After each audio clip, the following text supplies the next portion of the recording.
So I'm hyperventilating a little bit. If I fall over, pick me up because I've got some things to say. Though we adore men individually, we agree that as a group they're rather stupid. That men are essential for procreation, but when it comes to pleasure, unnecessary. Dinosaurs eat man. Woman inherits the earth. Safety lights are for dudes. Safety lights are for dudes. Well, put some skates on. Be your own hero. Hands in the air, Kristen. Lord. Please give it up for the dazzling vocal stylings of Miss Kimberly. Hello, everybody, and welcome to episode 103 of Citizen Dame, the podcast where two fantastic women talk about all the good and bad in, pretty much the world. But we mostly talk about the entertainment industry. I am Karen Peterson, joined as always by my amazing co-host, Lauren Humphreys-Brooks. Hello. Lauren, it's been a minute. How are you? I am good. I'm tired. I think we were talking just a few minutes ago about how tired we both are for very different reasons, and frankly, I wish that I was tired the way that you're tired. But I'm tired. But I did get to see some movies. Got to do things. I got to see Cats finally. Is that finally or unfortunately? Okay, like, I said this before we started recording, just like, I need to talk about this, but even sitting here, I'm like, how does one talk about that movie? Like, how do you process what that film is? I have to say that the theater that I went with my roommate, and, like, we went in, and we figured, we're gonna be, like, two of five people in this theater, right? It was, like, on a Sunday afternoon. And we went in, and the theater was packed. Like, packed full of people. And of course, we're both sitting there going like, oh shit, please don't let this be like a theater full of Cats fans who are like here to really experience this film. It wasn't. I have never heard an audience so engaged with the film in like, and everyone was laughing, everyone was like shouting things at the screen. Like, it was just this whole thing. There was applause after all of the songs. Ian McKellen came on screen and everybody just erupted into applause. It was honestly one of the best theater experiences I have had in a really long time, which is very bizarre and not what I expected for this movie. I loved every single minute of it. It was a fantastic film. I thought it was hilarious. I literally thought about it for like 2 weeks after I saw it. I just kept on going like, but that happened. That is a thing that a human person made and convinced other people to participate in. And Idris Elba is like naked and there are cockroaches with human faces, and then Rebel Wilson takes off. She has multiple skins. How does she have multiple, like, not just one skin that she, like, unzips, and then there's another skin. There's, like, she's got many of them. Judi Dench, like, stares into the fucking camera for a solid 5 minutes. And tells me just, like, a cat is not a dog. I was like, oh my god, kill me. It's like, yeah, don't fucking say, oh good, a cat is not a dog. That is what the point of this film was it to explain how a cat is not a dog. It's all been leading to that moment. Thank Jesus, by the way, that we did not have to see the dog, because having seen the cockroaches and the mice and the cats, I really did not want to know what a dog looked like in that world. Like, I still have so many questions about that movie, and I want to see it like 5 more times, because I just cannot believe that such a thing exists. It is one of the most unique films I have ever seen, ever, in the history of film going. And I was like, this is fantastic. This is horrible. I hate it, and I love it. It's great, yeah. Sorry. Go on. Draft House has already turned it into a midnight movie, like, audience participation thing. And usually that kind of stuff takes years to kind of build momentum, but I guess it sold out big time last night, so. Well, but that's exactly, I mean, it is what the film should be, really, Mm-hmm. because it is so batshit that if you just go in with the expectation that it's horrible and bizarre, then you're actually gonna have a fun time. That's what I'm saying. The audience was so into it. Like nearing the end of the film, at one point a guy behind us just started shouting, "Justice for Gus! Gus should have been the one." Like Ian McKellen is speaking those lyrics like he's doing fucking Shakespeare. And I'm sitting there going like, and he's like washing behind his ears and lapping water out of a bowl, and oh my god. Someone was saying, like, I think probably right around when it actually came out, someone was like, poor Ian McKellen, I can't believe they would trick him into doing this. I was like, how fucking dare you to assume that Ian McKellen was not aware of what was happening while he was making this batshit movie? He's not an idiot, and he's not senile. He was perfectly aware of what he was doing the whole time. Yeah, I mean, I don't know who was aware and who wasn't. There is some great dancing in it, I have to say. Like, yes. The dancing is really good. The singing is very good. Like, it's in terms of the musical talent that is behind it, it's actually quite good at that level. Apart from the principal characters, all the backgrounds, I believe, were all Broadway folks. So that's why you have such great dance sequences and stuff, because they actually know what they're doing. They're trained. Yeah, and like some of the dance scenes are amazing. I mean, just watching them, you're like, these are really accomplished people. But yeah, I have to say, I think that James Corden actually had one of the best line deliveries. At one point during like his kind of his introduction scene, he goes like, "Oh, you cats," and he all but air quotes it, and I'm just like, yes, I think that James Corden actually understands what's happening. I think that he does. Yep. Oh man. Anyways, yeah. It was a fantastic cinematic experience. I had such large chunks of it where I was so bored that it's like, it kind of took away from those what the hell is happening, like, crazy awesome moments. So, I don't know. Maybe I'll go see it in a packed draft house. But then I have to give money to draft house. I don't know how to feel about that either. So, I don't know. Yeah. I don't think that you can, honestly, like, the experience that I had, I think, you can't really plan. It just sort of has to happen. You have to have the right audience for it, because there's it was that combination of like, this is ridiculous, but also we're having fun with it. And so there was this sense that everyone was kind of rooting for the film. They're just like, what is going to happen next? Oh my gosh. Crazy. Well, I've had an interesting week or so since last we spoke. So, oh man, I don't even know where to start with this. So I'm in the Hollywood Critics Association, recently renamed from Los Angeles Online Film Critics Society. Very good name change. And our awards were about a week and a half ago. It was last Thursday. The way that we do it, this is the third year that the group has existed, and they've done awards ceremonies from the beginning. This is my first year being a member, so it was my first time getting to go. The first 2 years they announced the winners ahead of time. And they actually got people to show up to accept, like Guillermo del Toro came the first year, Gary Oldman came the first year, so like and then last year they got Brie Larson was there. So they've been doing really well at getting people to actually show up, and because of that, this year they decided to hold off on announcing the winners until the night of. And which was kind of cool, except for I was like, but I want to know who won. Like, I voted and I want to know. So, but anyway, our awards were last week, and we members get to present.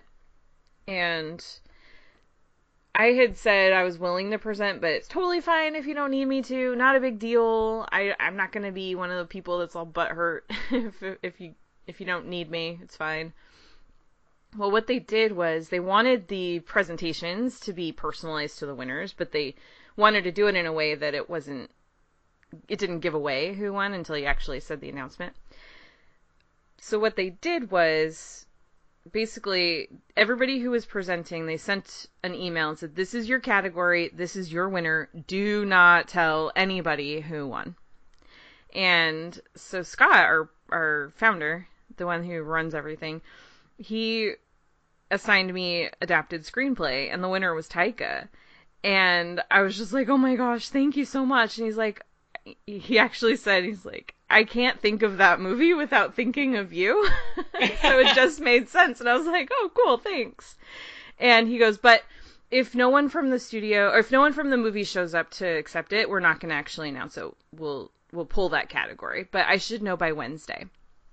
And I'll let you know. I'm like, okay. And I didn't hear from him, but I knew he was so busy and overwhelmed that I didn't want to bug him. So I was just like, you know what? If I get there and they say, oh, your category got pulled, it's no big deal. Because I was like, Taika's not going to show up to this thing.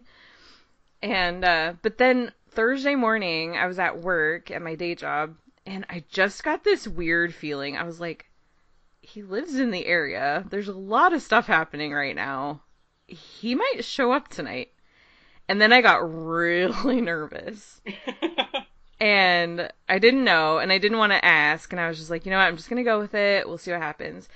And I took my mom as my guest, and we're in the car driving. She didn't know who won. I didn't tell her. I don't even think she'd seen any of the movies in that category, because I suck as a daughter. But we're driving there, and I was just telling her that the person that I really wanted to win was going to win, and I didn't know if he was going to be there, but I kind of thought he might. And then I started, like, just getting really emotional thinking about how I had to talk about his movie in front of a room full of people. And I was just like, I can't think about this. And so I got there, and it was great. We're having, there's like a reception outside and stuff, and we're just all hanging out talking. And then they had this table that had all the place cards on it with everyone's names, with the seat assignments. And the only card I saw said Taika Waititi. And I was like, oh my God. And I grabbed my friend Jazz, and I was like, Jazz, are those cards for people that are actually confirmed to show up? And she's like, yeah, I'm pretty sure. I'm like, oh no. Oh no. Oh no. And I hadn't actually written down what I wanted to say. I hadn't gotten time to do that. And so I was just like, now I definitely have to, because if I have to talk and he's going to be watching me talk, I have to write this down. Otherwise I'm going to seriously fuck this up. So, I didn't see him. I kept watching for him. They had a red carpet and everything. I kept watching. I didn't see him. And then they opened the doors so we could go inside. And right as I'm about to go in, I just happened to take one glance back over at the red carpet, and there he was. And I just grabbed my mom's wrist, and I was like, oh my God, he's here. And she's just like, oh, cool. Like, she knew I was excited, but she really didn't understand why I was that excited. So, anyway, so we go inside, and it was really cool the way they did it, because they had each of us that are in the group. There's 46 or 47 members. Not everybody was able to make it, but we probably had like over 40 of us there. And they had each of us at a different table with different guests and nominees, VIPs. And I was actually seated at the Parasite table with Bong Joon-ho and Song Kang-ho and Jun Lee, who plays the maid in Parasite. And I was just like, holy crap, this is awesome. I can't believe they showed up. This is crazy. And so they were super sweet, really nice. It was such a fun night. And then it's time for my category. And I'm like shaking. And normally I'm fine with public speaking. I've been doing it since I was a child. I don't have a problem getting up in front of people. But this was like, not just because he was there, but it was like an industry professionals, like this room full of 250 people, and I was just all of a sudden just so terrified, and I was like, oh my gosh, Olivia Wilde is staring at me right now, like, what the hell? And so I started talking, and I said one thing, and people kind of laughed, and I was like, oh, wow, good, they think I'm funny.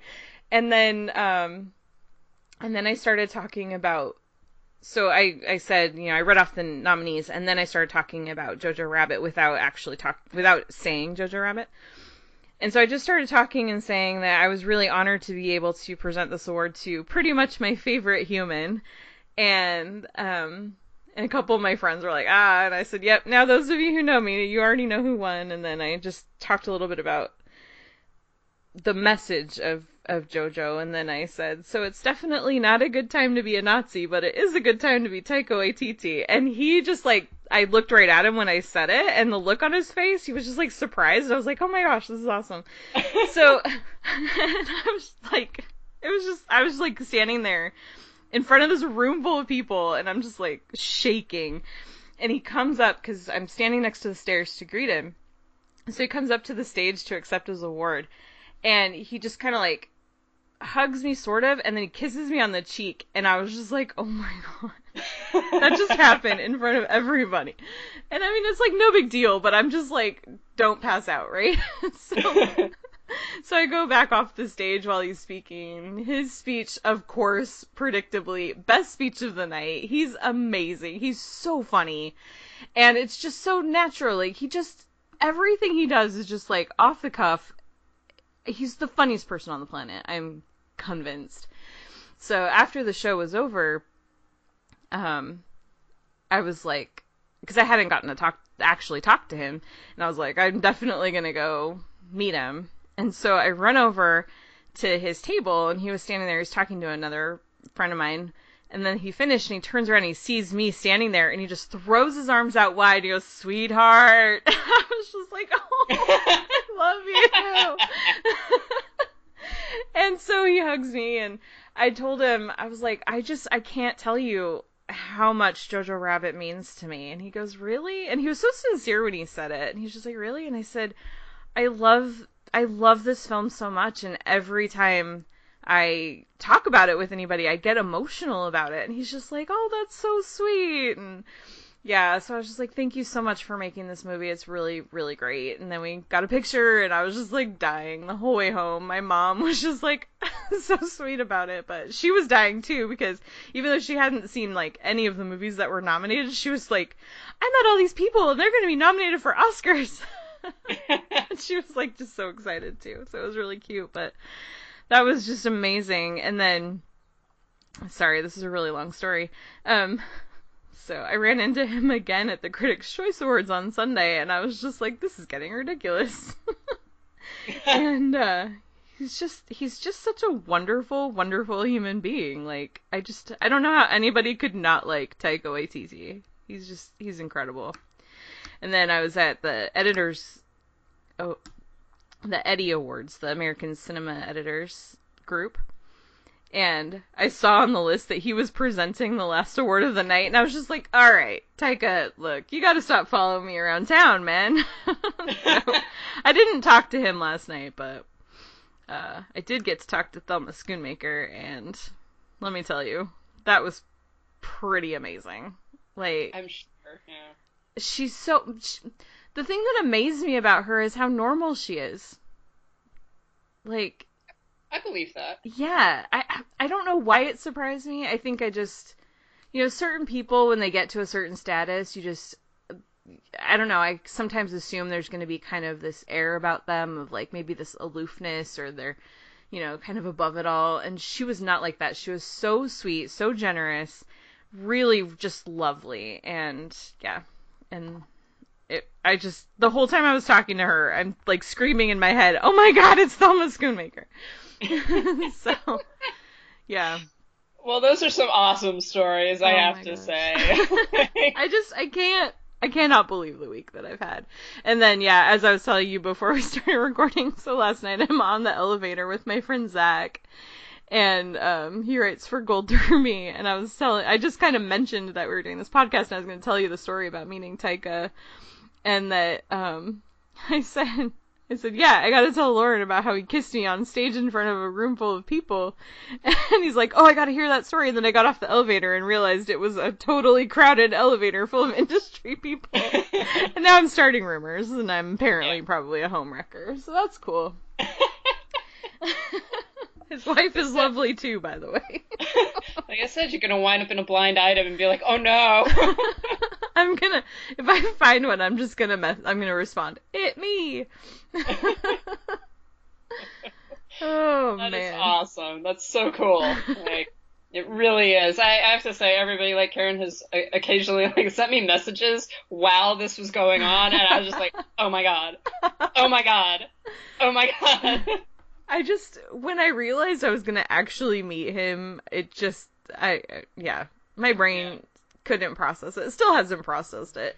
Oh, and then when I ran into him at the Critics' Choice, he's like, oh yeah, I was talking to Guillermo a couple weeks ago, and he told me not to miss your show. I was like, oh, you were just talking to Guillermo, okay. Talking to Guillermo, man. Like you do, I mean. Yeah, it was pretty amazing, and,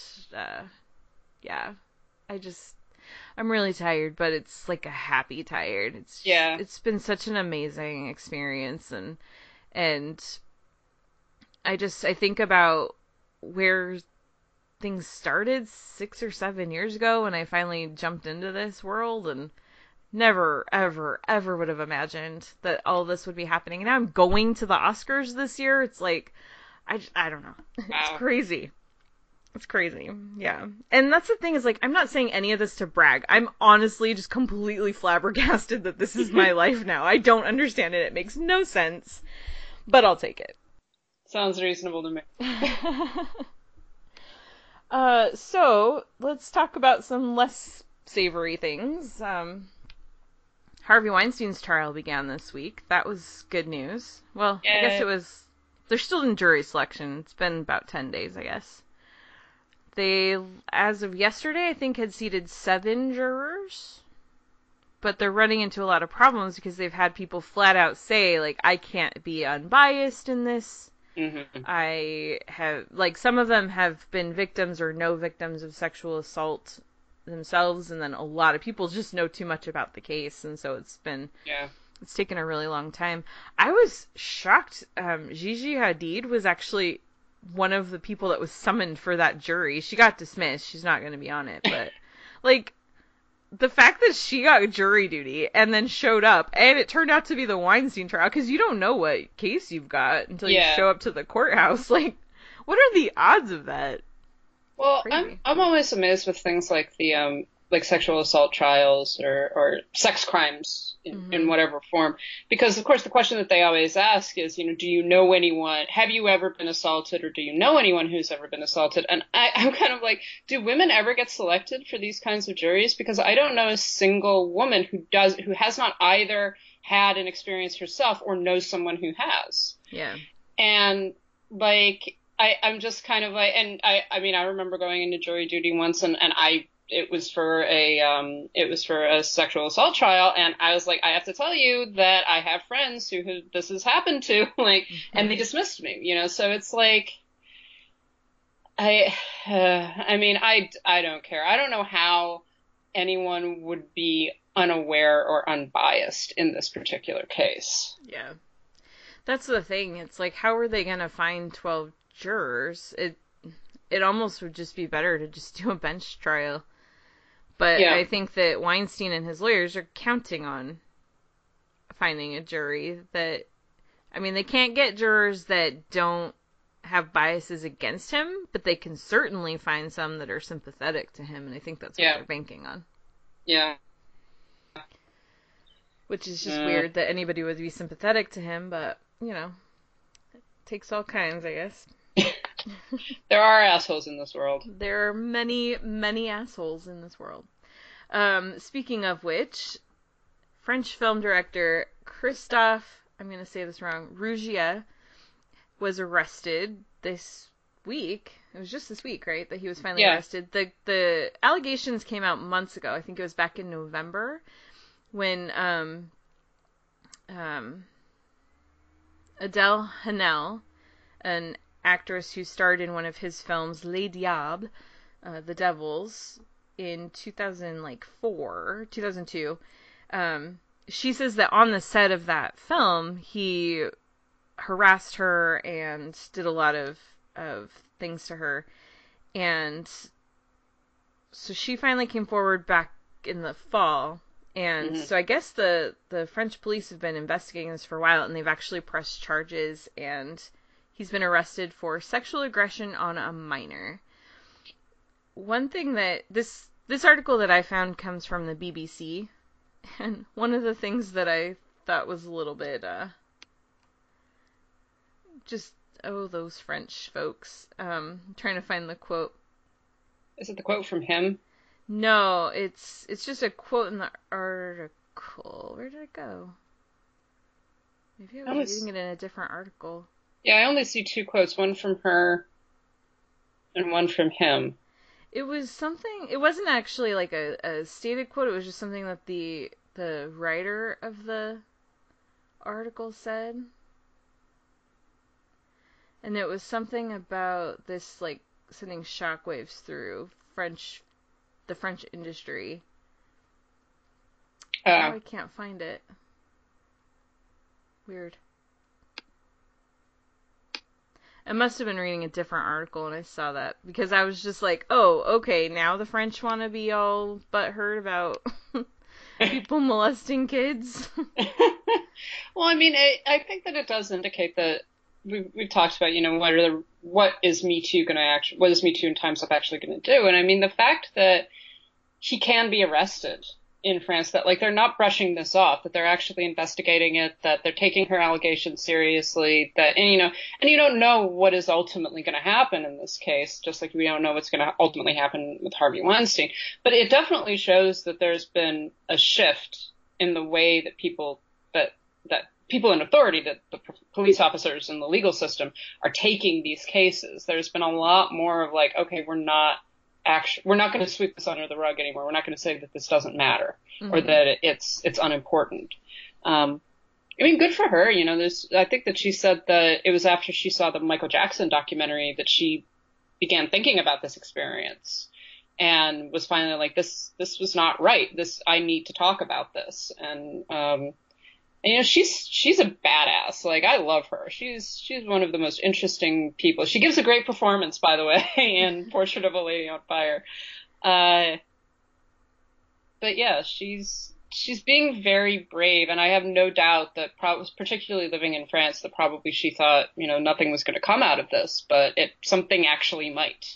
Mm-hmm. And that's hopeful. I mean, regardless of what ultimately happens. Yeah. On watching the Leaving Neverland documentary and then deciding to speak out, she said, it changed my perspective. It made me see I had too long clung to the version of Christophe Rougier that it had all been a story of love. It made me understand the mechanisms of control and fascination. And I think that's so important for her to say, because I think that a lot of times, I mean, I know that a lot of times, especially young women, they convince themselves that what they went through wasn't really what they went through, because on some level they weren't completely repulsed by it, or in some ways actually enjoyed the attention or thought it meant something that it didn't. And this is one of the things, I mean, in France, the age of consent is 15. Mm-hmm. And that's terrible, because at 15 years old, you don't understand when you're being taken advantage of. And that happens so much in so many cases of assault and harassment and abuse against girls, is because they don't realize what's really happening, and they think that they're inviting it or responsible for it. And the fact that she's able to see that now and understand that it was, you know, it wasn't really what it was, you know, it's just, yeah. Yeah, it's that sense. Well, I mean, and anyone who's been a teenage girl, you know, that it's that, like, oh, this mature, intelligent, attractive man is interested in me, and you don't think about the fact that why is, you know, a 35-year-old man interested in a 15-year-old girl? That's not something that goes because you're a teenage girl, and teenage girls are stupid, and like they are. And biologically, they are. Yeah, it's not exactly. their fault. So it is being taken advantage of, and then and it can have lasting effects, and it's and the whole point is that the adults should be responsible, but they're not, obviously. And they wind up taking advantage of these girls who are just like, oh, well, she's technically a woman, you know. It's in some ways it's the same thing that, you know, the creepiness that comes with some critics and commentators being like, oh, we're going to count down until this actress turns 18.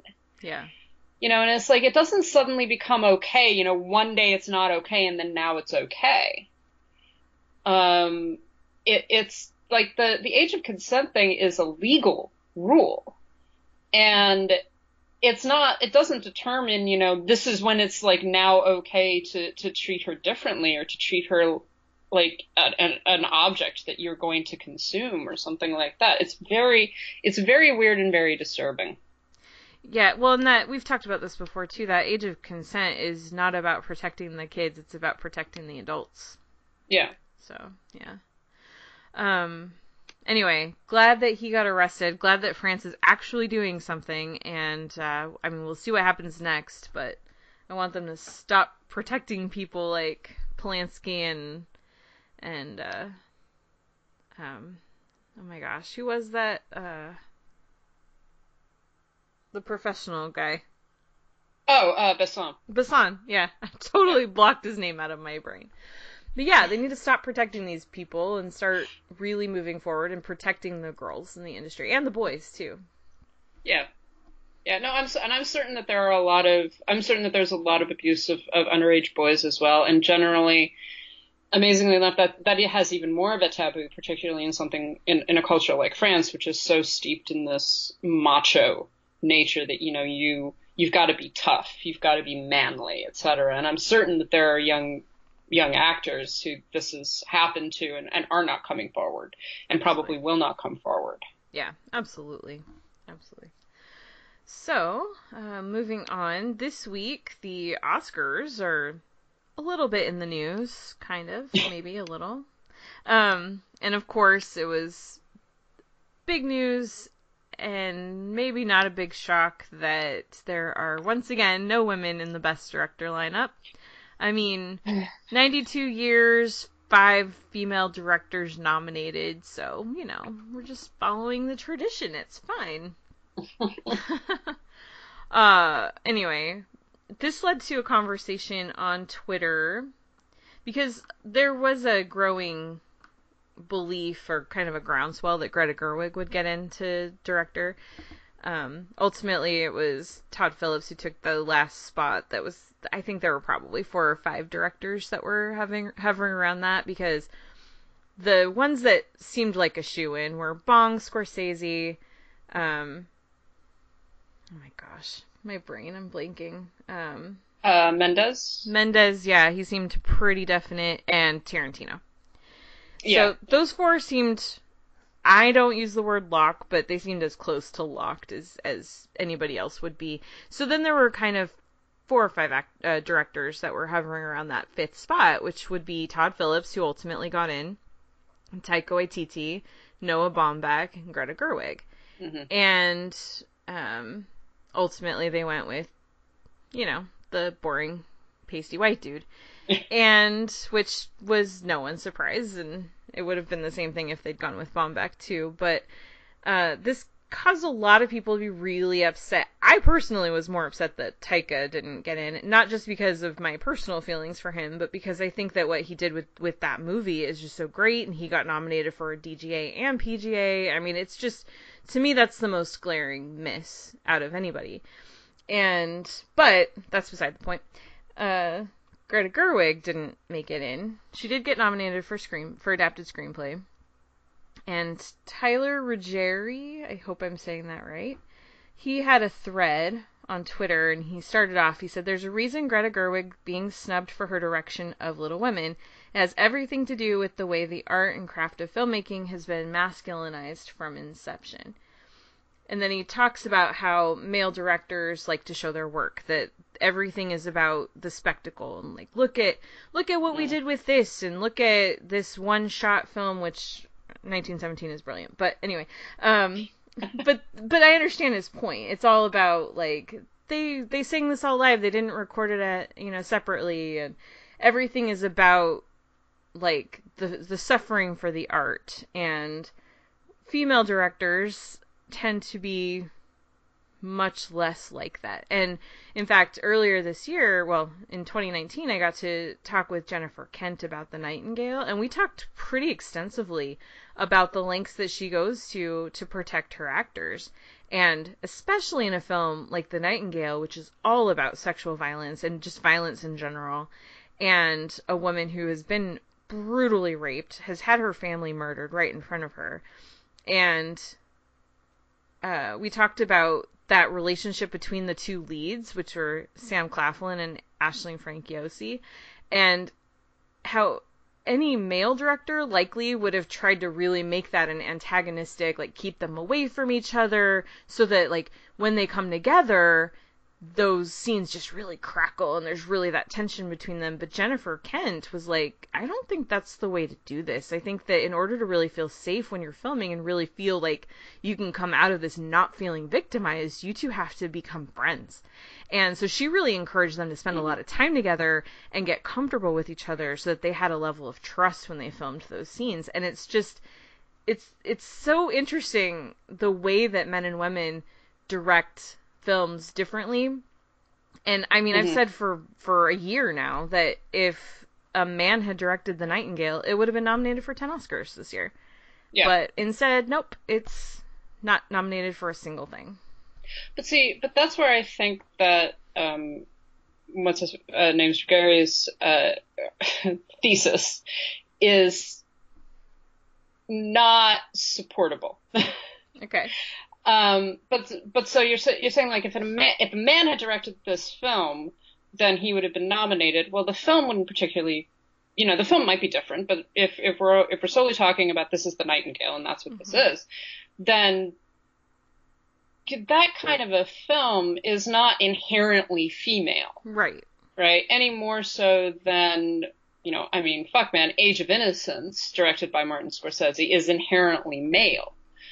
In fact, we would probably look at Age of Innocence and go like, that's a more feminine film because it's a romance, it's a costume drama, all of that. But it's directed by Martin Scorsese, who is widely known as being a very masculine director, right? So my issue with what this guy was proposing was not that he's necessarily 100% wrong. Right. Yeah. But that the examples that he's using and the way that he's forming it is essentially cherry picking things. So he mentions like Battleship Potemkin. I was like, okay, so we're going to go back to Eisenstein, to talk about this and like the development of montage, as a technique and the creation of tension in that way. And it's like, okay, well, but, what about, what about Rameau Davar's films, which are incredibly feminine films in a lot of ways, in the sense that they focus on women, they take the perspective of women very often, but they're directed by a man. What about, Catherine Bigelow's, she won an Oscar for it.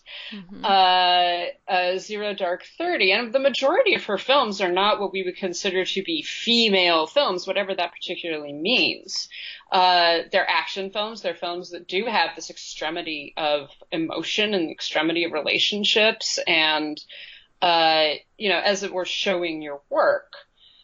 So I think that what he is doing, and I don't think he necessarily is intending this, but he's essentially saying that there's a binary, that there are kind of films that men make and there are kind of films that women make, and we just don't value the kind of films that women make. And I think that indicates that he hasn't really seen that many films by women, or that he has and he just really hasn't paid attention to it, because I think it's difficult to look at the films of someone like Penelope Spheris, right?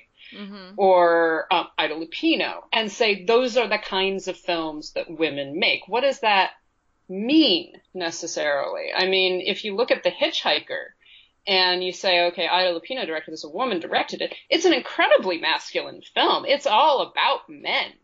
It's, and in terms of showing your work, it makes extensive use of chiaroscuro. It makes extensive use of film noir tropes and images and this, this heightening of tension that is about the relationship between men. So I don't look at that film and go like, oh, that's a female film, any more than I look at Age of Innocence and go, well, that's a male film. Yeah.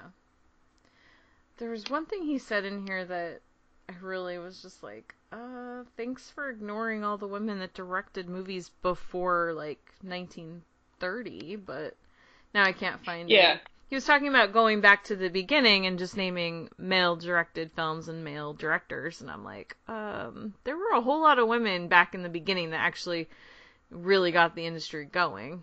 And then as soon as men realized they could make money and give themselves awards for it, they took it over and kicked the women out. Yeah, exactly. I think that, to a certain degree, I think that what he's doing is he's making up an excuse. And I don't necessarily think that he's doing this in bad faith or anything like that, but that it's an excuse. Well, we're sexist and therefore we just don't reward the kinds of films that women make, which the kinds of films that women make is sexist in itself, because women make all kinds of films. Mm-hmm. And you know that. And that's not to say there is such a thing as the female gaze. There is such a thing as the way, like you're saying, the way that women also approach the way that films are made. So Jennifer Kent encouraging her two actors to actually be friends with each other and to be comfortable with each other before filming really difficult scenes. But that in itself doesn't necessarily mean that, first of all, that a male director can't do that, but also that doesn't necessarily mean that, the film comes out differently. It's more of a desire to kind of make a collective film, to be like, we're all in this together sort of thing. I feel like some of what he's talking about, though, is, and I completely agree with everything you said, I feel like what he's trying to say is that so much of this is more about the perception. Like, the people who vote, who select the nominees and everything, they have this idea in their head. If they haven't heard stories of suffering, then it doesn't count as much. And I think that, first of all, that's ridiculous. But I think that there's at least some nugget of truth to that, because, I mean, one of the things he talks about, and it's absolutely true, is all the talk around what Leonardo DiCaprio did to finally win his Oscar for The Revenant. And, there's just this weird idea that people have that you have to suffer in order to make good art. And it's not that it's true that you have to, but I think that those kinds of conversations, those kinds of stories make people take more attention. And hearing, look at everything surrounding Joker and surrounding Joaquin Phoenix and all the stories coming out about what a dick he was to everyone on the set. Actually, someone tweeted yesterday that it's ridiculous that Todd Phillips got nominated for Best Director when clearly it was Joaquin Phoenix directing that movie. And, but I mean, yeah, but there's this widespread kind of, belief, attitude, whatever you want to call it, that, the extremes are what make a film or a performance or a job award worthy. Yeah, I mean, and I agree with that, and I think that we do tend to, the cult of the director has very much grown up around, and I mean, there's a whole history behind it, but it is very much grown up around this idea of the director as this totalitarian dictator, essentially, of the film set, and people talk about it, and I'm saying this is a film that I love, but Stanley Kubrick's treatment of Shelley Duvall in The Shining is notorious. Yeah. Right? It's notorious. That being said, there are other, also male directors that have a great reputation for being very communal and very loving, even within films that are disturbing stories. Right? So David Lynch has a reputation for being an actor's director. Mm-hmm. Someone who really strives to make all of his actors comfortable and happy and producing something that a work of art that they are in together and that they're producing together, and that part of that means not torturing them. And not expecting that they're going to do something that will endanger them or endanger themselves mentally or physically. And I think that that's a perspective that's, maybe we could consider it feminized, in the sense that a lot of female directors tend to trend in that direction. But at the same time, it's really just kind of an offshoot of this development of this toxic development of the idea of the director as the dictator of the set. And I will say this, and the stories about people like von Stroheim or Cecil B. DeMille or Griffiths or Alfred Hitchcock, mm-hmm. That has sort of been venerated, and that has been venerated by both Hollywood and by critics as being like, this is what you have to do in order to produce good art. And that's not true, and that's self-evidently not true. No one should suffer. No one should have to suffer Yeah. Just in order to get the shot. Like, we should not have Quentin Tarantino strangling people or spitting in their faces. Just in order to get the shot. Like, that's not worth it. Why would that be worth it? That becomes abuse. Exactly. Yep. Well, this leads us into some really great questions we got from listeners, and they're very Oscar-centric this week.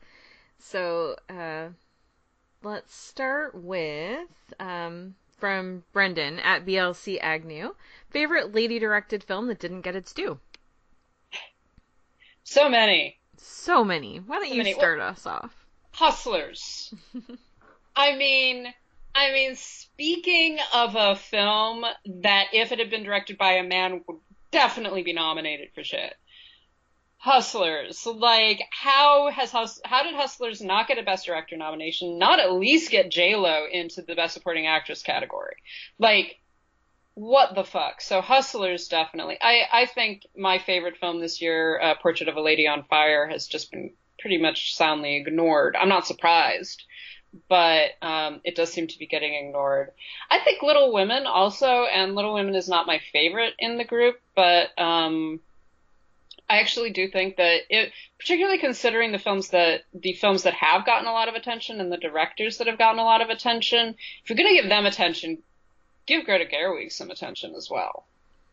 So those are three just off the top of my head. My biggest one is The Farewell. Yeah. I really honestly cannot believe it didn't walk away with a single nomination. I knew it wasn't going to get Best Picture. I knew it wasn't going to get Director. I am actually shocked that Awkwafina wasn't nominated after she just won a Golden Globe, which I know this year, less than ever, the Golden Globes affected the race because the ballots were already due before the Globes were announced. But there was just such a groundswell for her and for Xiao Zhen, but especially for Awkwafina, that I cannot believe that she missed out. And also Lulu Wang not getting in for a screenplay, because that original screenplay is really fantastic. So I think that's my biggest one. And then also, yeah, The Nightingale.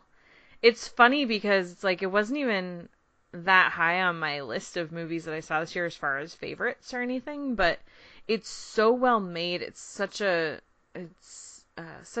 good story, so well done, that the craft of it, I'm really disappointed it got zero love. So those are my two. Yeah, so let's see. What is... sorry, I'm reading these. Okay, so from Leo Rydell, why do you think Greta Gerwig got snubbed? Speaking of Greta Gerwig not getting in. Her movie got nominated for Best Picture, but she doesn't get one for Director. What's up with that? Okay. Here's what I want to say about that. First of all, there are 9 Best Pictures and there are only 5 Director slots. So someone's not getting in. 4 people are not getting in. I also really think that we overuse the word snub big time. And I mean, in this case, I could see an argument that maybe Greta Gerwig got snubbed, but I think you have to look at the fact that there's just not room for everybody. Honestly, I think Taika Waititi would be more of a miss than she was, because he had 6 overall nominations. 3 of the same categories, because they had picture, adapted screenplay, and supporting actress. But then he also got 3 tech awards, and the fact that directing a movie that is acclaimed for writing and acting and the text tends to bode better for directing. And so I think that he's a bigger miss. But I mean, I've been advocating for a long time that they move the Oscars to a straight 10 Best Pictures and expand the directing category to 10 directors, because you have 10 lead actors, you have 10 supporting actors, you have 10 screenplays. So yeah, then why I are think they you limited? I don't know. Well, I mean, for a long time they had 5 Best Picture nominees too. And there have been some people who said that we should go back to that. I disagree. I think especially in a world where we're having more and more films come out every year and more great films that are eligible, I think having 10 makes a lot of sense. But I think if you're going to do that, they need to expand the director category. Yeah, I would agree with that. I mean, I think we're going to talk a little bit more about Little Women. But I think that one of the reasons why people were surprised about the lack of Gerwig was kind of, I think it was a combination of things. It was the fact that people like Phillips got in, right? And combined with the fact that there's not a single woman nominated again. And that has produced some conflict. Like, and as we said, and I agree with you about Waititi as well, because if you look at the nominee list, there is only one person of color involved in that. Only one not old white guy, basically. Right. And meanwhile, and I absolutely think that the Scorsese deserves a nomination. I think that Bong Joon-ho deserves a nomination. The others, I'm kind of like, I don't care that much. I haven't seen 1917, so, I can't say that, this is a bad film or anything like that. But the nominees are very, very boring. So to have at least added a woman or another person of color, at least, it would have been nice. It would have shown that there was a more expansive attention was being paid than just like, oh, it's more dramas by old white men. So, and I'm not 100% certain whether I think Gerwig was snubbed at that level, because I do agree with what you're saying that there are a lot of directors that you could argue was snubbed. Waititi was definitely snubbed. I think that Lorraine Scafaria was snubbed. I think that Lulu Wang was snubbed. I think that you could put Gerwig into that category as well, because she's produced a film that is quite popular, that is very well made, that is very well directed. Like, I will say that about that film. And the way that she puts the story together and everything. And is also, we were talking about this earlier, is also a very female-centric film. It's about women, and it is about young women and their experiences and their feelings and the way that they are navigating a very difficult world, a very patriarchal world. And so to see that to not honor the person who actually directed it, but be like, oh yeah, this is worthy of getting all these other nods, but not the person who actually helped to craft it. That's disturbing. Yes. I really wish that Todd Phillips had missed, but also you have to look at the fact that, this is a historic year, maybe for better or for worse. I would say a little bit for worse, but this is a historic year where you have 4 films for the first time ever that all got double-digit nominations, and that's Joker, Once Upon a Time in Hollywood, 1917, and The Irishman. And the fact that you have that many films getting that many nominations, it makes sense that all 4 of those directors would be in. And, I mean, it would have, as much as I wish Todd Phillips wasn't there, it would have been really weird if his film got 10 nominations and he wasn't one of them. But The Little Women got a whole bunch of nominations, too. It got 5. And that's significant, though. Oh, totally. But it's like, that's significant. It's the 6th most. So, because you had Joker with 11, Irishman, Once Upon a Time, and 1917 with 10, and then you had Parasite and Jojo with 6, and then Little Women with 5. I do have to say, though, that list, other than Jojo Rabbit and Parasite, is so boring. It's so white and male. Yeah, exactly. Like, I really think, and I loved The Irishman, and I think that, you know what, I will be happy if The Irishman walks away with a whole bunch of awards. I would be very happy with that.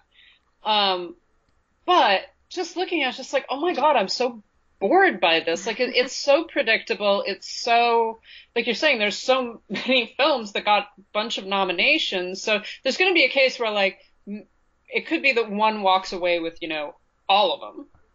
I really hope that we're not on the path for another Titanic. I really don't think we are, because just the people that I've talked to in the industry, I've talked to some voters, and it really is interesting, because for those who aren't sure about it, don't know how it works, the nominations are done by each branch. So when someone gets into the academy, they go in based on what their job is. If they have multiple jobs, they can kind of choose which branch they go into. so they can be in the writer's branch or the actor's branch or whatever. And so those branches each vote for their own nominees, and then when the general voting happens, then everybody votes for everything. And so yeah, it's interesting when you see these big groundswells where you see a film get, double-digit nominations, because yeah, those guild members and those Academy members are talking to each other, but they don't vote for each other's categories in this phase. So I don't know, it's interesting. But I also, the conversations I've had, it's like you ask someone, hey, what was your favorite movie of 2019? And it's been really very widespread. And it seems like the most people that I've talked to have commented primarily on JoJo and Parasite, and then you hear 1917 and Joker. I don't hear that many people talk about Once Upon a Time in Hollywood or The Irishman, honestly, other than to make jokes about how long The Irishman is.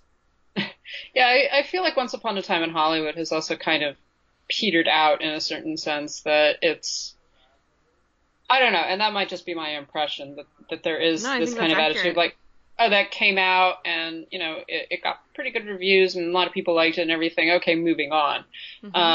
The Joker, of course, it was so controversial in so many different ways that I think people are more aware of it and talk about it a lot more.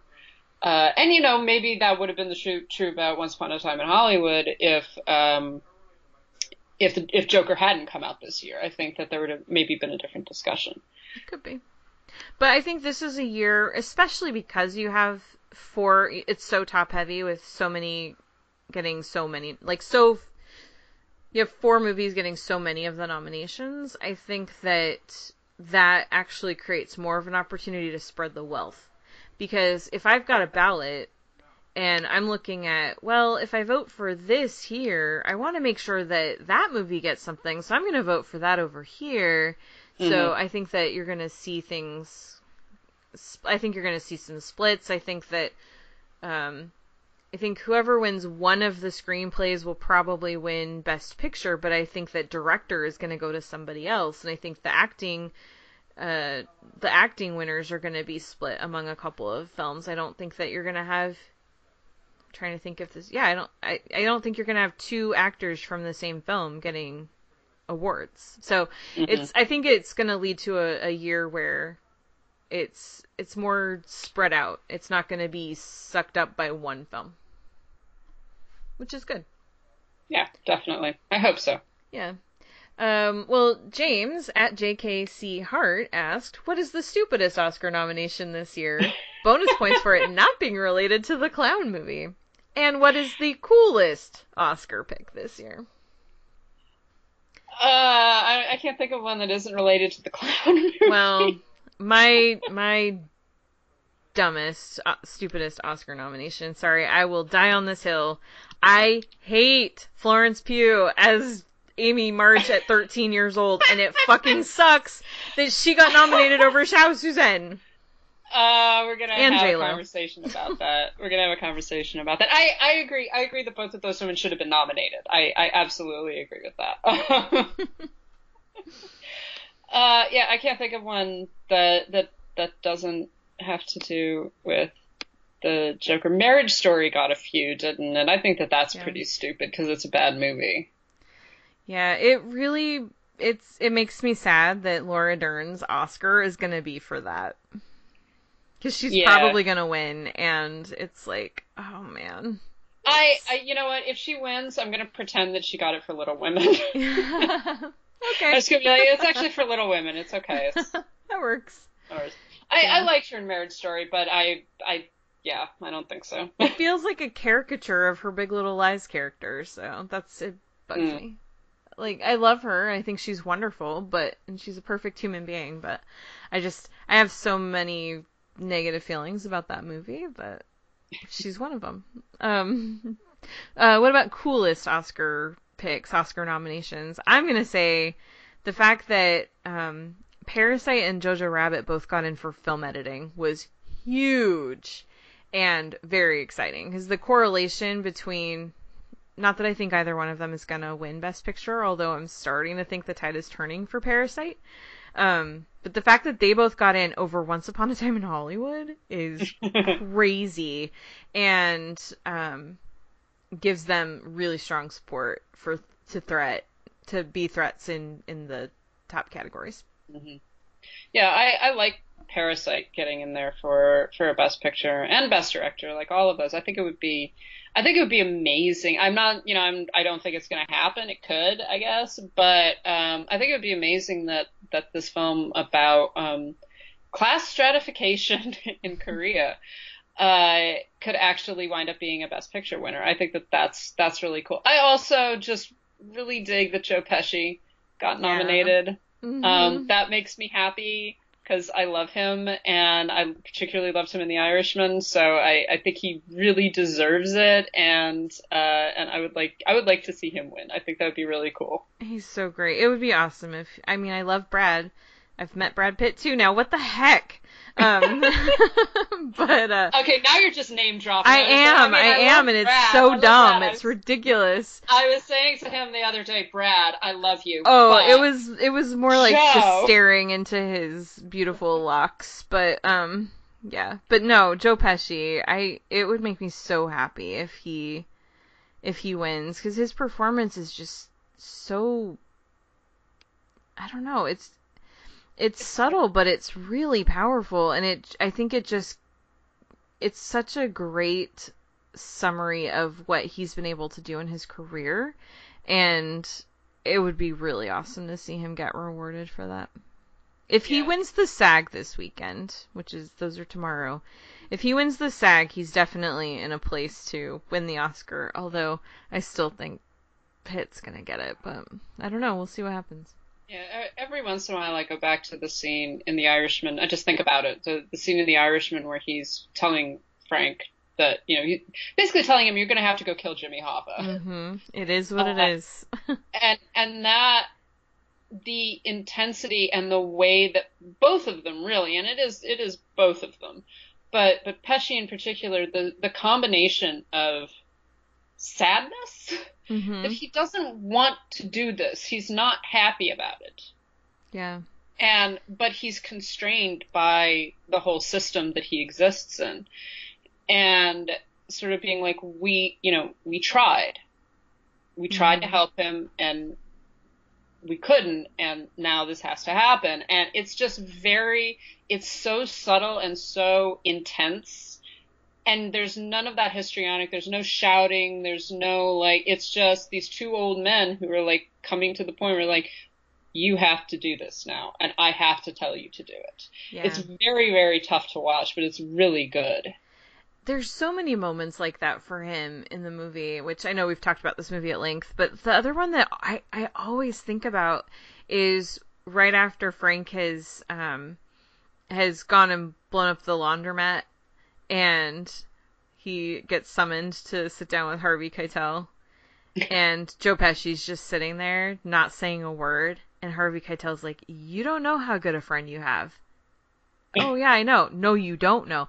And just the power that you can feel from Joe Pesci, even though he's not saying a word, he's just sitting there watching this, and it's one of those moments of, it's when performers can be so strong and just so assertive with who they are in that character by not saying anything, it's really powerful. And I think that it's just one of those moments that you have so many of them throughout the film. Every time he's on screen, it's perfection. Yeah. Okay. What is your favorite minor Oscar award? Best animated short, best documentary short? I don't know if he means the nomination or the I don't know what he means by this. I think Noah_Saturn. I'm going to interpret this as category. I like the short categories because very often they give attention to films that I've never even heard of, because I generally don't pay attention to shorts. But it's really nice to see them because it gives attention to filmmakers, to producers, to artists, etc., who will probably never, or might never, I mean, they might, who knows, get to come back onto that stage, and it actually gives attention to very different kinds of art, that it reminds you that that filmmaking and cinema is not just the big budget famous films that everybody has seen, but also these little films that, maybe only a handful of people have seen. And they're actually something to seek out. And also I've seen some great films as a result of that. I generally forget the fact that you can make a great film in 10, 15, 20 minutes. And that kind of short form storytelling is very important as well. Yeah, actually, sorry, I'm going to talk about him a lot, but he's my new bestie. Taika Waititi in 2004 was nominated for a live action short for an Oscar, and really? Now here he is. Yeah, it was a film called Two Cars, One Night. I have not seen it, but I remember the video. There was actually, the video was floating around a few months ago, or I don't know, time has no meaning, maybe it was yesterday, but it was.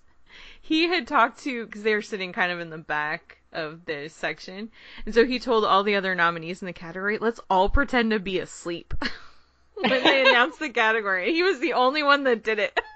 But it's hilarious. I'll find the video and send it to you. I'll link it in the show notes. It's really funny. Anyway, yeah, I agree with you. I think the shorts are fantastic because it gives an awesome opportunity to showcase talent and to show that you can tell a complete story in just a few minutes. And I've seen some really amazing short films, documentaries that have really made me just want to learn more about a subject, animation styles that are just incredible. And in where I'm at now, in the position I'm in now, I get the opportunity to see all the nominated shorts every year, and there's always something that is just so fascinating to watch and to learn from, and seeing different emerging filmmakers and established filmmakers too, making really incredible short works of art. I love it. It's great. Noah had a second question. Since SNL did a Sesame Street parody of Joker, did you ever see that? The Oscar the Grouch one? Is that, yeah, Grouch, yeah. Yeah. What other Best Picture nominees could use a Muppet parody? I want to see The Irishman with Muppets. That's oh, all I absolutely. Have to say. Just yes.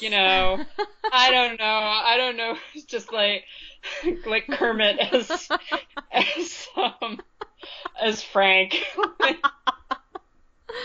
Oh my gosh, who would be Russell Buffalino? I was just trying to think of that, and I'm like, oh my god, who could possibly play that part? I feel like Gonzo would be not Al Pacino, Jimmy Hoffa. Jimmy Hoffa. Oh man. Actually, no. Miss Piggy would be Jimmy Hoffa. Fozzie is Buffalino, just like, it is what it is, Kermit. It is what it is. Oh my gosh. I also think Once Upon a Time in Hollywood. I know they tried to do that with that Melissa McCarthy movie. It didn't work out so well, but it's because they weren't the actual Muppets, that's why. Let's see. So, Unstoppable Rant asked about the nominations in general. Of course, it's very white and male Oscar year once again.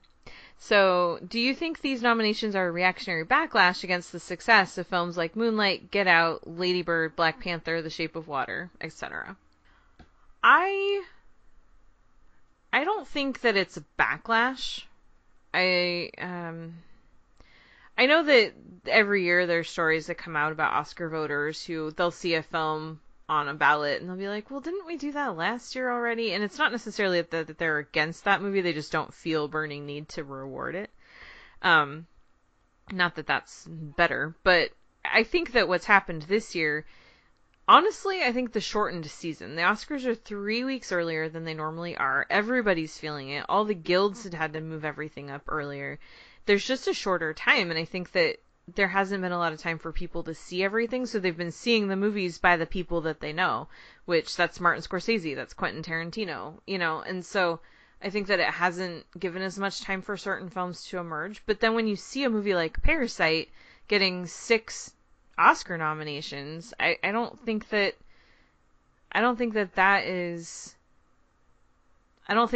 movies not getting in is a reactionary backlash. I think that J-Lo and Lorraine Scafaria missing out for Hustlers. I mean, when I saw that movie, I was like, I don't see this getting Oscar nominations, and I'm sorry that I was right about that, but it doesn't feel like it was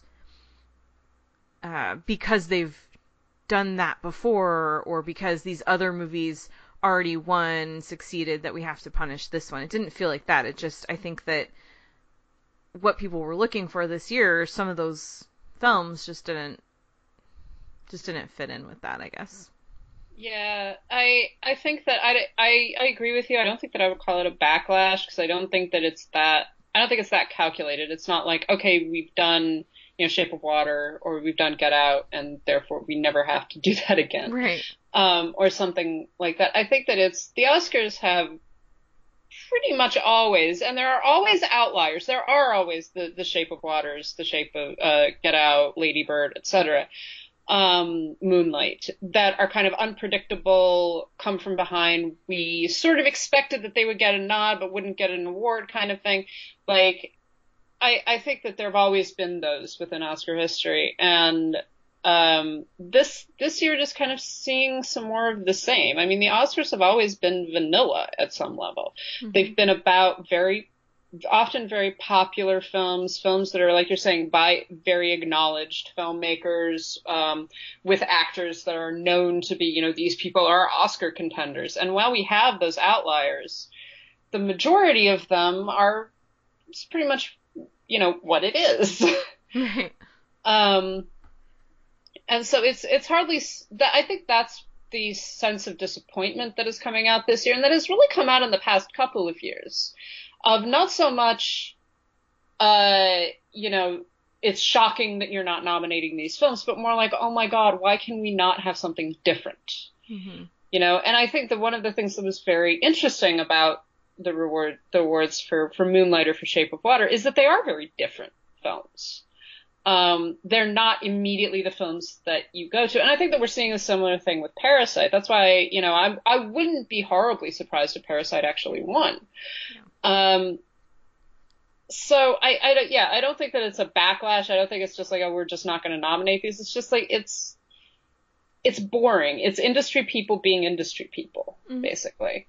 And I don't think that we should really, as tiring as it is, and until something actually changes, I don't think we should really expect the Oscars to be anything other than vanilla. Yeah. And celebrate it when they're not. Yeah. But not expect them not to be, because that's what they're going to be. Yeah. I mean, there is a really strong possibility, and especially, honestly, I think with Todd Phillips getting into Best Director, I think that there's going to be a 4-way split. I think Bong Joon-ho wins Best Director this year. And I think part of that is because Todd Phillips is there to pull votes away from Scorsese and Tarantino and Mendes. Mm-hmm. So that would be amazing if Bong Joon-ho wins Best Director. Yeah, I think definitely. Yeah. Okay, so we're going to move on. I actually put together a Fuck, Marry, Kill Oscar edition. Since we are kind of running a little long and we still want to get to an actual review of Little Women, we're just going to do a couple of categories. So, you choose, I'll give you the names, but you choose the category. Picture, director, lead actor, lead actress, supporting actor, or supporting actress. Let's do lead actor. Lead actor. Okay, your choices are Fuck, Marry, or Kill. Antonio Banderas, Adam Driver, Jonathan Pryce. Oh. Okay, alright, that's actually not that difficult. Fuck Antonio Banderas. Oh yeah. Marry Jonathan Pryce and kill Adam Driver. Like, that's actually really easy for me. Poor Adam Driver, but that is the right choice, yes. Okay. Pick one more. Actually, you know what? Let's just go through them all. What the heck? This could be fast. Supporting actor. Joe Pesci, Al Pacino, Anthony Hopkins. What the hell? Well, Brad Pitt and Tom Hanks would be too easy, so. Fuck, Mary, kill. So Joe Pesci, Al Pacino, Anthony Hopkins, and Al Pacino. Yeah.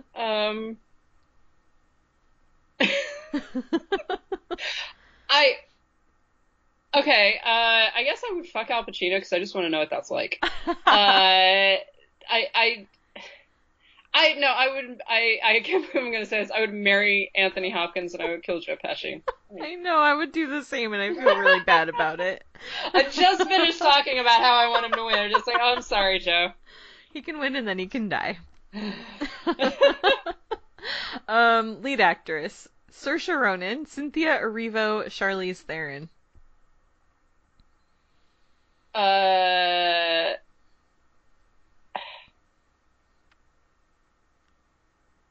don't know. I don't know about that one. Saoirse Ronan, Charlize Theron. Okay, I would fuck Charlize Theron. Mm-hmm. I mean, this is going to sound terrible. I would marry Saoirse Ronan. I would kill Cynthia Erivo, and I don't want to do that. But I'm actually the opposite. Sorry, Saoirse, you're dying.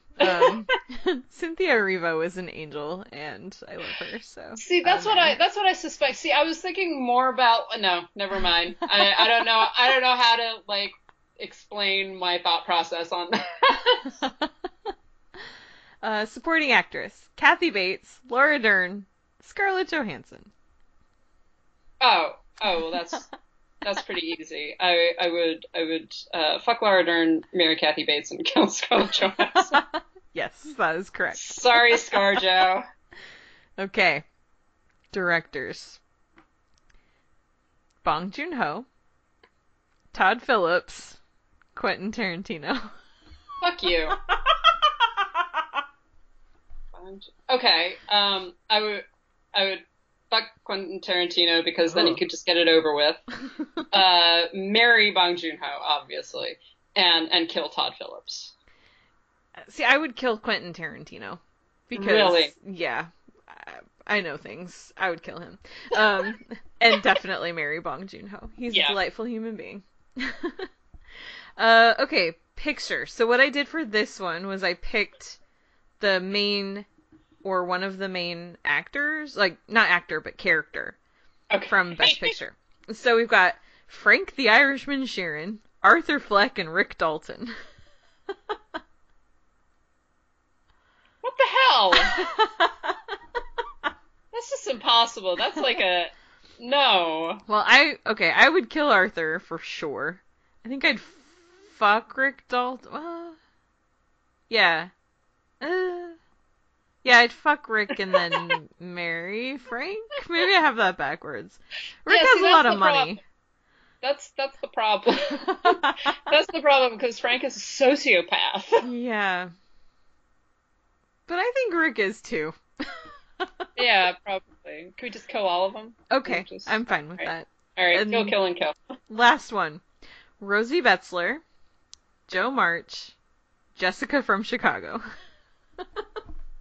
Jessica from Chicago? What? That's Parasite. That's her alter ego for the,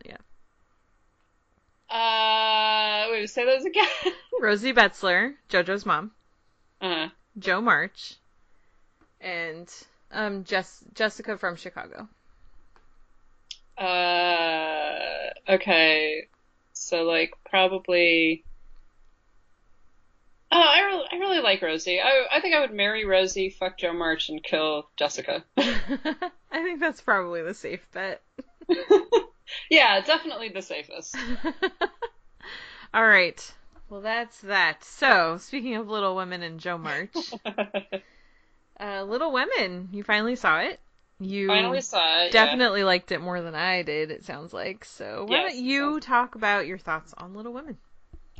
All right. Well, I just wanted to give a brief response to Little Women. So I got to see Little Women yesterday. Yes, I am somewhat late, but I finally got to go out to the movies. It's awesome. And I liked it. I think that, and I'm saying this as someone who is not, I don't particularly have strong creature feelings about the book. I really don't have strong creature feelings about the previous films, like at least the ones that I've seen. I have not seen the miniseries. And there might be one from the 1950s that I haven't seen either, although I can't 100% remember that.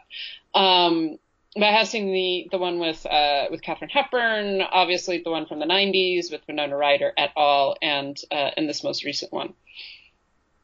And I liked the construction of the film. I thought that it was very well made. It was very well put together. I liked the going back and forth between time periods and points in the story, so that rather than getting this totally linear narrative, you're actually seeing that sense of nostalgia, that a lot of it is about Jo looking back on her life and her relationships with her sisters and with her mother and with Laurie, etc. And seeing that in kind of this hazy nostalgia of how wonderful her childhood was and her young adulthood, I guess. And how that changes and how her relationships with her sisters change. I thought that the performances were amazing. I actually think that Florence Pugh was remarkable in that role. And I like the fact, I know that people are like, oh, she's supposed to be 13, which I completely forgot. I was like, they're teenager-ish, all of them. But I like the performance that she gives as like this bratty kid, basically, who wants so much to be admired and loved by her older sisters, and and is also a bit of a jerk in the way that teenage girls tend to be. But I thought that she transformed really well, and I think that the movement from that characterization into what we see with her relationship with Laurie and being in France, etc., and that sense that she has to marry well, and that Meg has kind of, quote, failed the family at that level, so this is probably never going to happen with Jo, and Beth is very ill. So she kind of has to be the one. I've got to find a husband that has money so that I can help support my family and not starve to death. And that I like the fact that the film used that and actually dealt with these issues of women having to marry, not having the luxury always of being in love or of loving the right person, loving the person that they truly care about versus the person that is going to advance them in the best way. And that there's nothing that is mercenary on the one hand, but on the other hand, it's like, I don't have any other options, particularly in a family that is full of nothing but women, that there is no brother, there isn't, the father is not even particularly competent in taking care of his own family. And I thought that the film did that really well. It got at the discontent and the sense that all of these girls should be allowed to be more than what they're going to be because of their gender. And I liked that the film actually dealt with those issues in ways that I don't think the previous ones have. So I enjoyed it. I thought that the performances were great. I thought that Laura Dern was great. Saoirse Ronan was great. I think that it was over long. It should have ended much earlier.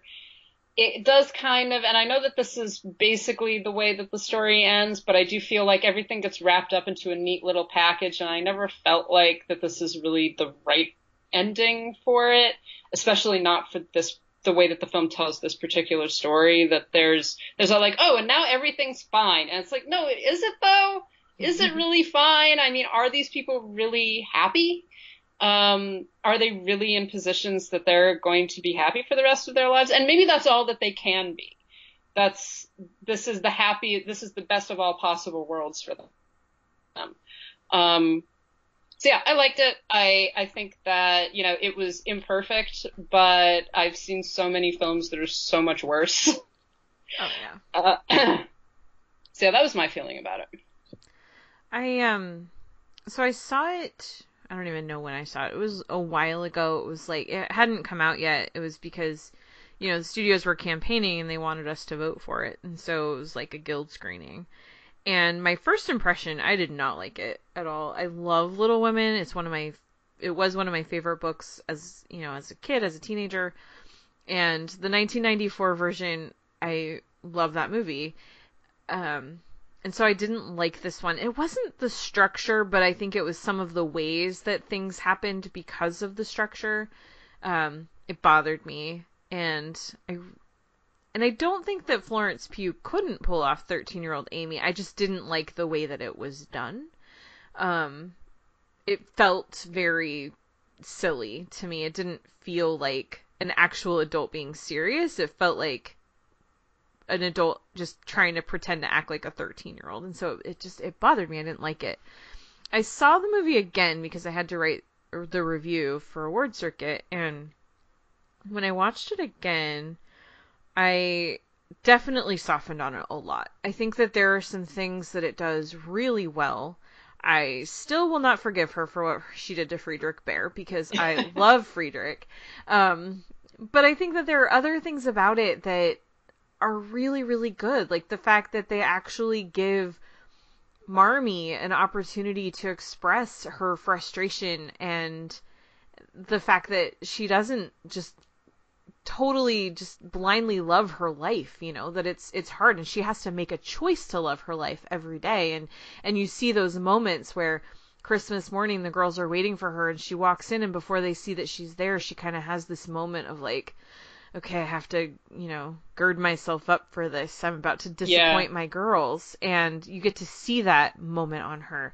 And also just a couple of times where her husband makes vaguely sexist remarks, and she just kind of rolls her eyes like, yep, this is my lot in life, and it's a version of Marmee that I haven't seen before. It's certainly there in the book. It's evident in the book, but they tend to make Marmee like this mythically perfect person, and I'm glad that Greta didn't go that route, that she actually showed her as a real person with actual feelings and thoughts about the things that she has to do and the choices that she has to make. So I thought that was really good. I like that scene where she says to Joe, "Oh, I'm angry every day." Mm-hmm. Because it is that combination, and also the way that you perceive your mother or your parents when you're a child and when you're young, and the things that you begin to realize about them as you get older, that they're not always right, they're not always perfect, that there's a struggle that's going on there. And for the most part, she's a woman who is raising 4 daughters basically by herself. Yeah. And even when her husband does come back, like, one of the first things that she says to him is, "Oh, good, now I can be angry with you in person." Yeah. And there is that, like, edge of like, this is not necessarily the life that she wants or that she even deserves, really, but that she has, and she does love her children, and she does love her husband, but that doesn't mean that she's not angry about things or discontented with things. It's also not the life she signed on for, because he had money when they got married, and she had to watch him just like give everything away, and she couldn't do anything about it. So now she's stuck. And that's one of the things that I really love about her, is that she does make that choice every day, that she's just going to keep going, that she's just going to love her family and just make the best of it. And I think that makes her such an inspiring person. I think that makes her such that scene that you mentioned, I think that's so important for Jo and for her development as a character, because you see that she does have a lot of her mother in her. And I think other versions of that character, Jo really feels like the outlier in the family. Amy too, but they feel like, how did that woman raise you guys, and to understand that actually they're a lot more like their mother than you might think. I'm glad that Gerwig gave us the opportunity to see that. Yep, so, I agree. Yeah. All right. So, what do you got going on this week? I am trying to recover from everything. Oh, I will have a review coming up over the course of next week. I finally am getting to see The Color Out of Space. Nice. Which I am very, very excited about. And so that the review should be coming up on the website within the next week. Awesome. Well, this week I'm headed to Sundance, and must be nice. Yeah, you know that you're exhausted when you're looking forward to a major film festival, so that you actually have some time to rest. and relax. I mean, Sundance is the last thing that's like, it's not restful or relaxing, but just the idea of like trapping myself inside a theater for, 6 hours a day where no one can talk to me. It's really nice. Yeah, see, I know that feeling of just like, that's what I felt going to the movies yesterday. I was like, I have to sit here and watch a film for 2 hours and I can't do anything other than that. That is it. Yep. It's really lovely. Yeah, by the way, Jojo Rabbit expanded to 900 new theaters this weekend, so I'm definitely going to go see it again. Oh my god. I know. That'll be number 4. Your best friend Taika Waititi. Yep, my Buddy. bestie. He's a delightful human being. So, anyway. Well, that's going to wrap things up this week. It's been good. I think we're going to be off next week. Maybe you'll have a co-host. We'll figure it out. I definitely will be not here. That's where I'm at now. But yeah, we'll let y'all know what the plan is for next episode. But you can find us if you want more information. You can find us on Twitter and Instagram at Karen. No, that's me. Citizen Dame. Thank you. Well, you can find us on Twitter and Instagram at Citizen Dame Pod and Facebook.com/Citizen Dame. You can send us an email directly. That's citizendamepod@gmail.com. Make sure to go to our official website, citizendamepod.com, where you can find reviews of some of the movies we've talked about and some of the movies that are coming up. And yeah, you can also help us out by supporting us monetarily, because that is how we keep things going. We have to pay for hosting and stuff. And we have a couple ways you can do that. You can sign up for Patreon. That's patreon.com/citizendame. And you can, for as little as $1 a month, you're helping us out. With $3, you can you can get access to the shows a little bit early.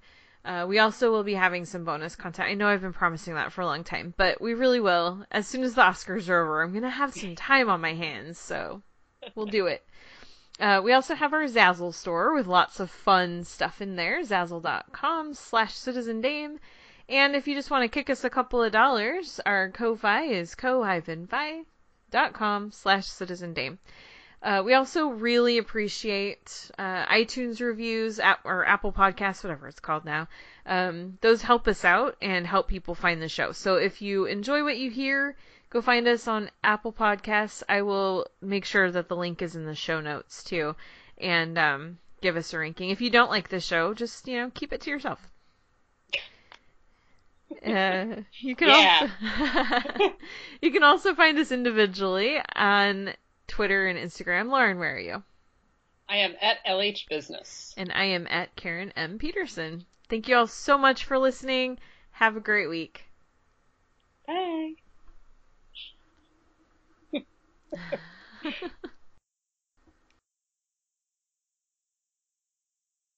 When I get in a passion, I get so savage I could hurt anyone, and I'd enjoy it. You remind me of myself. But you're never angry. I'm angry nearly every day of my life. You are? I'm not patient by nature. But with nearly 40 years of effort, I'm learning to not let it get the better of me. Well, I'll do the same then. I hope you'll do a great deal better than me. There are some natures too noble